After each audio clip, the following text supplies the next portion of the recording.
Assalamu alaikum. Hello everyone. Today we have another lesson, Mega Goal 6. But before we start the new lesson, let's take a quick recap for the previous lesson. In the previous lesson, we started the 5th unit with the first lesson, which is listen and discuss. We've talked about the title of this unit, Express Yourself. And we said that in most of the lessons that we are going to study and learn in the following unit is going to revolve around this idea, express yourself. We will know or we will learn many ideas about how to express our own opinions, how to share our own opinions, and also to share our feelings and so on. We started the first lesson, which is express yourself. Number 1, listen and discuss. We've talked about the questions that we've read together before we start reading the facts about the English language and the languages in general. After that, we've read these fascinating language facts and we've explained some of the words like good fortune, prosperity, longevity, and auspiciousness.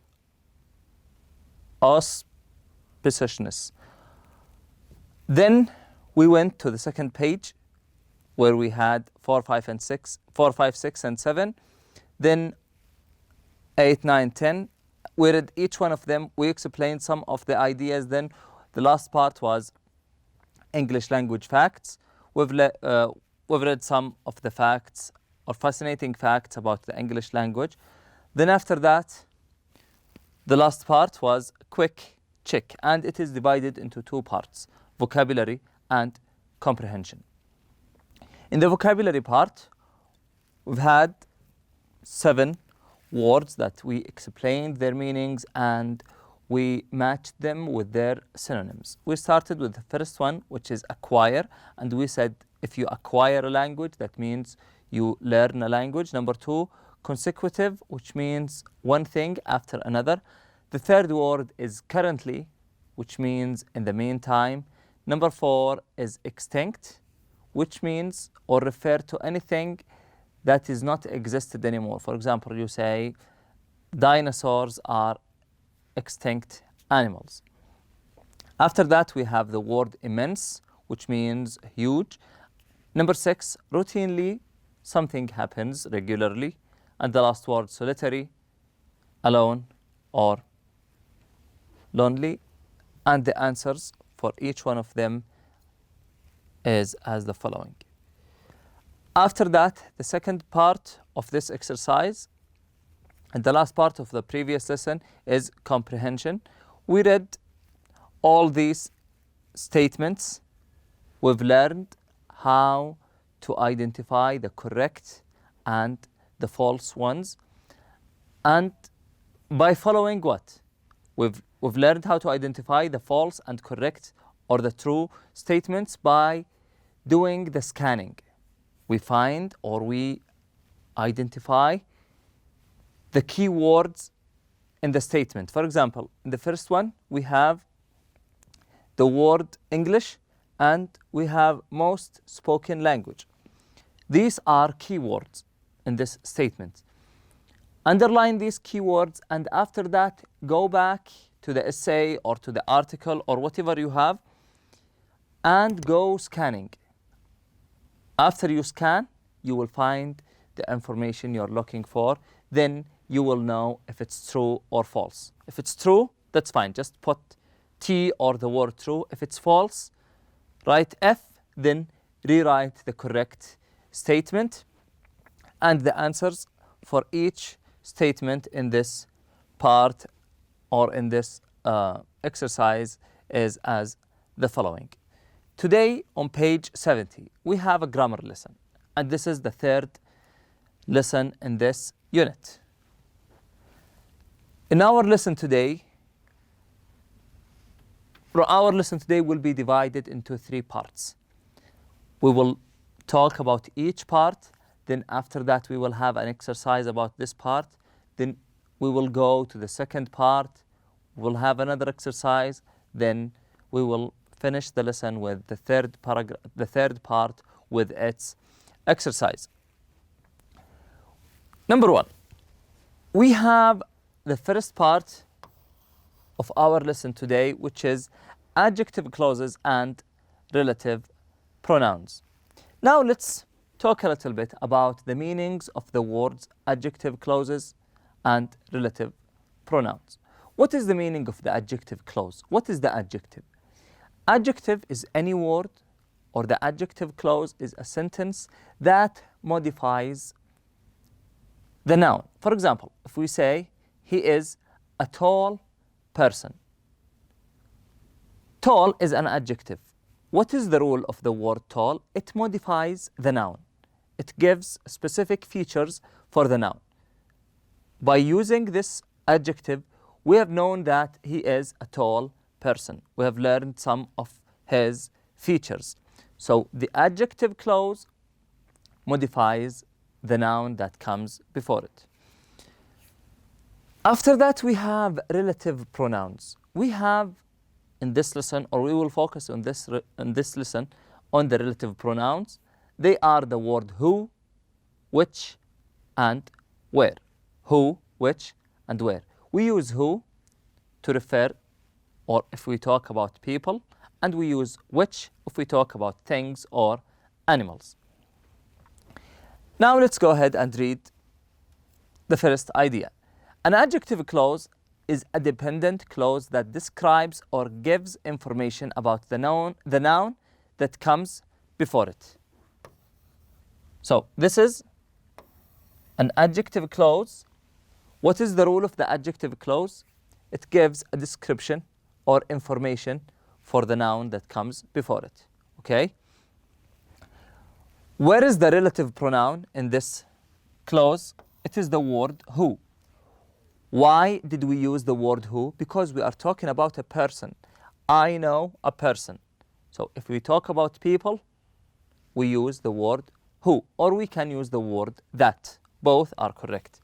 After that, the language that she or he speaks at home is Spanish. We can use the word that or the word which. Relative pronouns relate clauses to nouns in adjective clauses. Use the relative pronoun who for people and which and that for things. Let's put in mind that the relative pronoun that can be also used when talking about people in general. But when we talk about a particular person, who is preferred. When we talk about a person or someone we know, we should use the word who. It is better to use the word who than using the word that. For example, she is the kind of person that is always there for her friends, or the tutor who helps me with my English is very kind. We used who because we are talking about a specific person, the tutor. Now we have the first exercise of our lesson today, which is A, match the sentence halves. So we have two halves. The sentences are cut in half. They are divided into two parts. The first one is on the left and the second one is on the right. Okay, what is your task here? Rewrite the sentence using a relative pronoun to join the two halves.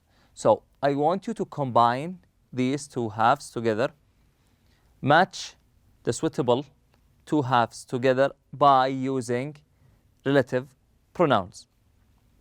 For example, we have number one, a photographer is someone who takes photographs. Number one is an example. A photographer is someone who, why we used who? Because we are talking about a person. And the correct answer is H, takes photograph. So the answer is a photographer is someone who takes photographs. So firstly, you read the sentence, you decide which relative pronoun you should use, who or which. Then after that, find the second half. You can pause the video right now, do the rest of the exercise, and then after that, go back and check your answers with the answers we have here in this board.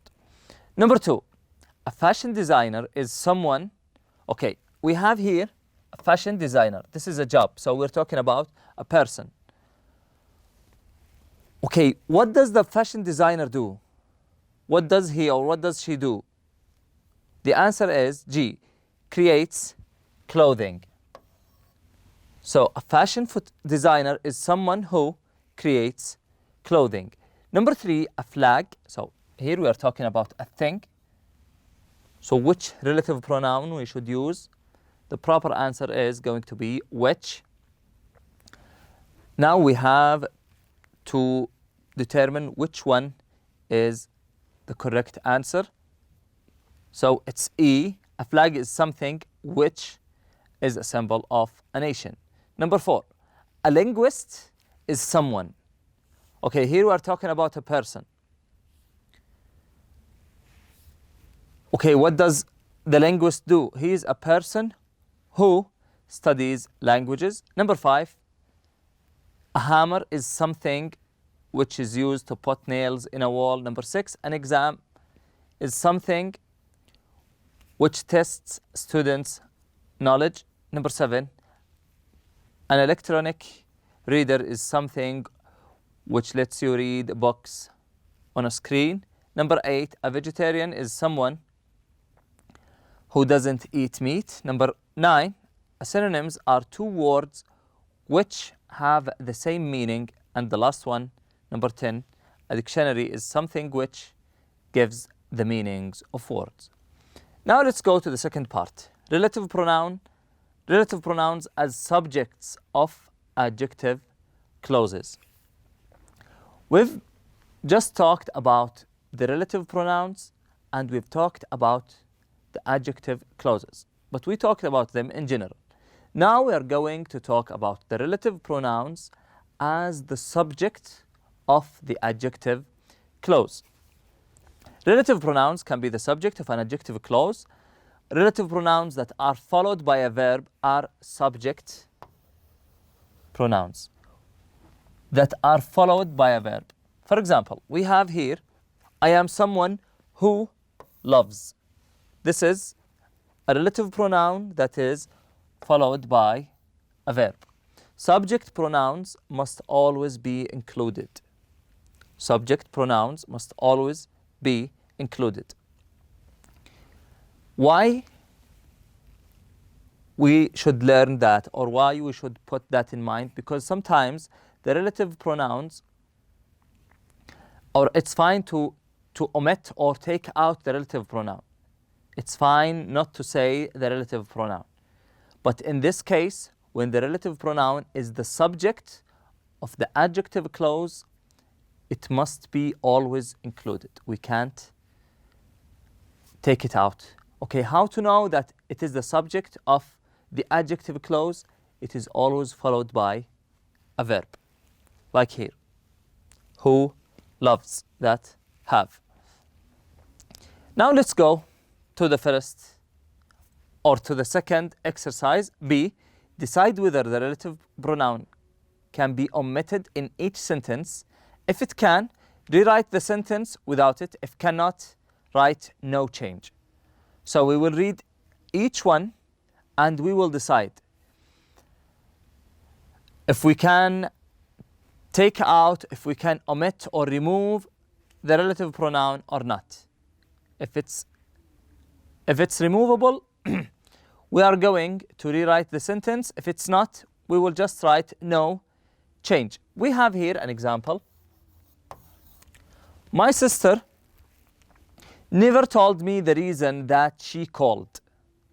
My sister never told me the reason that she called. That here is not a subject of an adjective clause, so it's removable. My sister never told me that the reason she called. Now, you can take some time to do the exercise by your own.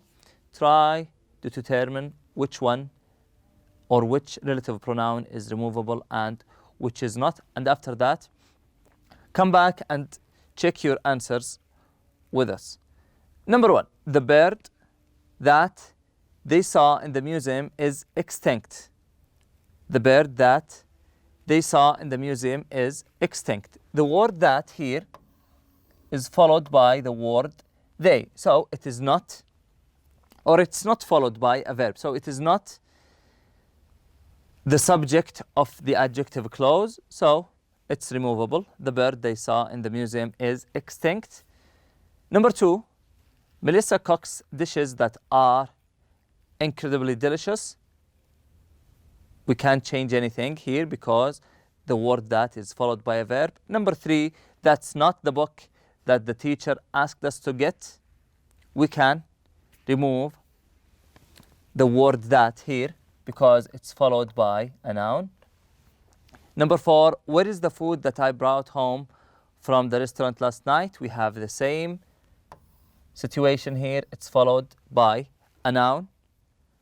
The goalkeeper that plays for that team is from my hometown. Number 6, the people who live next door are always very friendly. These two are remain the same. Number 7, John is a person who others can count on. John is a person you can count on. Number 8, do you have another pen that you can lend me? Do you have another pen you can lend me? And we did the rest. We did the same with the rest of exercises.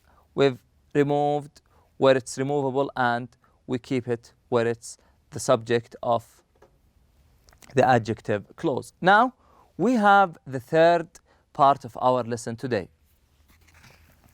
Relative pronouns as objects of adjective clauses. We've talked about the relative pronouns in the previous part as if they are as, or if we use them as the subject of the adjective clause. Now we're talking about them as the object of the adjective clause. Relative pronouns can also be the object of an adjective clause. Relative pronouns that are followed by a noun or pronoun are object pronouns. So if they are followed by a noun or pronoun, they are object pronouns. The difference between the object and the subject is that the object pronouns can be omitted. For example, Spanish is a language that many people find easy to learn. The author put the word that in parentheses. Why? Because that means we can keep the word that or we can omit the word that. Spanish is a language that many people find easy to learn, or we can say Spanish is a language many people find easy to learn.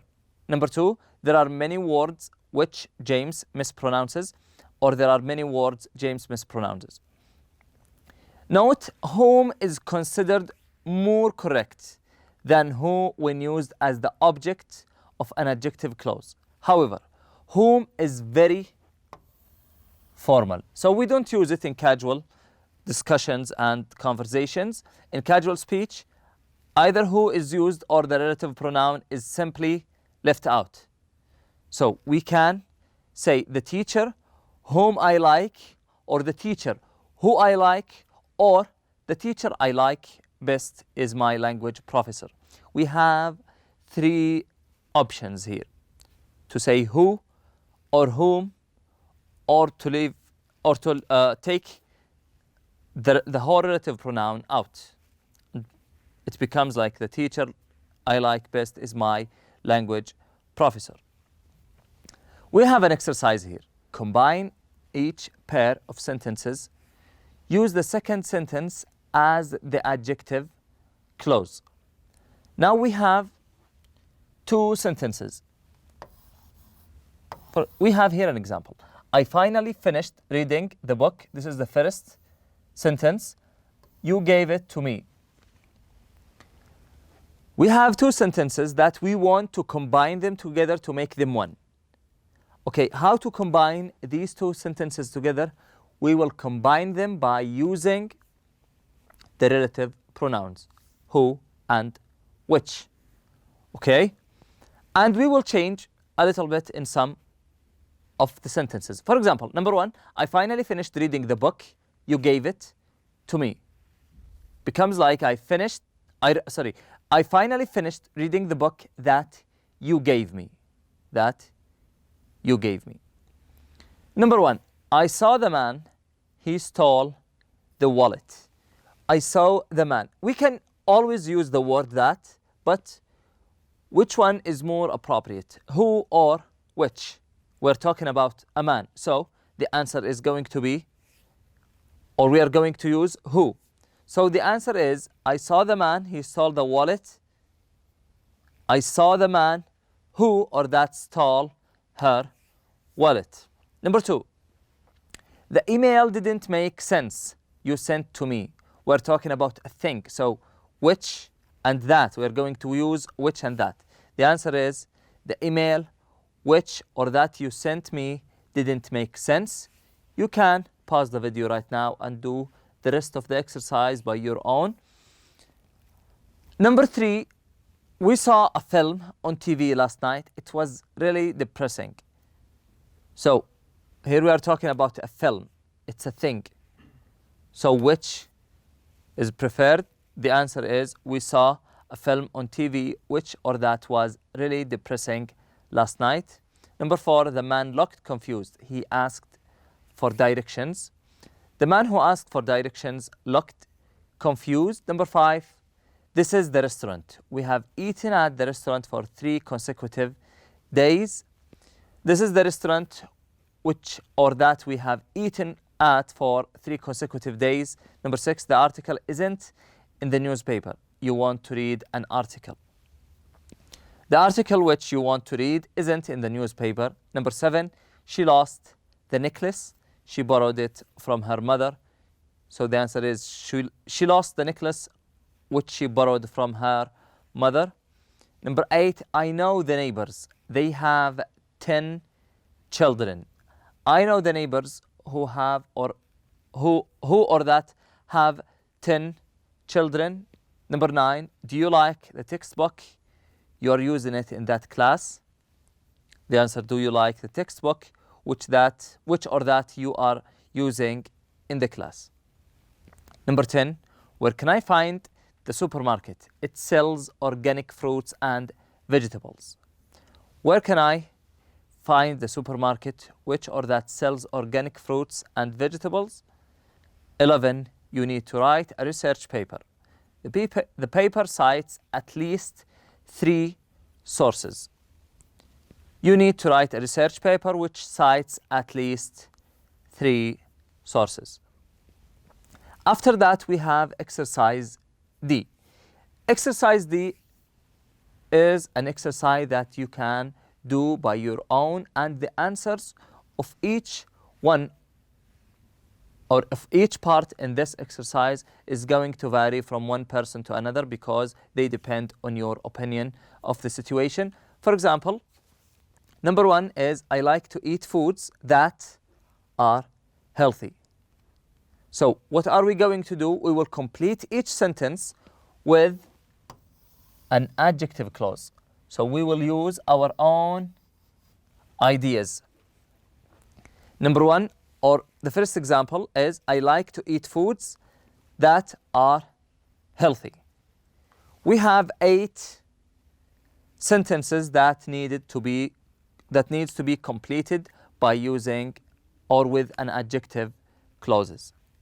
You can pause the video right now, take some time to do the exercise by your own, and after that, go back to check the suggested answers. Okay, number one, English is a language which is spoken in many countries. Number two, I routinely eat foods that are easy to make. Number three, I like people who don't talk too much. Number four, students usually like teachers who are friendly. I sometimes worry that I won't get the job that I want. Number 6, I like books that are funny and light-hearted. Number 7, I have a friend who often borrows money from me. And the last part in our lesson today is I have a job that pays well. Thank you all for attending our lesson today, and I wish you enjoy the rest of the day. Assalamu alaikum.